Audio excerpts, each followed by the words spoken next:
And along the way, did you have any sort of particular people that inspired you or mentors? Oh, absolutely. I had lots of mentors and people that inspired me, including our director, or should I say our founder, Richard Branson. I mean, I think everybody's probably had Richard Branson on the top list of mentors or great people to look up to.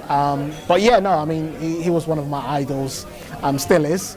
And then I've got a few others in Africa, like Aliko Dangote, who's a billionaire, richest African in the world. Yeah, I think you need to have a sort of a figure to kind of look up to, say one day I want to be like him. Great. And if you were advising your younger self now, what would you say? You know, I'd probably say do more, make more mistakes, because you know when you're young you can make all the mistakes in the world and you're not going to lose your home. So you know, when you get to a certain age and you get married, you have a home, your risk level gets dropped a little bit. But when you're young and really free of the world, you can make lots of mistakes being an entrepreneur, and you know you can always start up again because you're living at home with your mom or dad, and there's no real risk. So I would say to myself, do more, be more riskful. And on that, what would you say was the biggest mistake that you've made? Do you know what? The funny thing is, I don't think I've ever made any big mistakes, because I think mistakes are part of the process of learning. If you don't, for example, jump on a bike and ride and fall, which some people might consider as a big mistake, you learn from riding your bike, falling off, getting back on it, and you perfect the skill of riding bikes, and that's what learning process is about.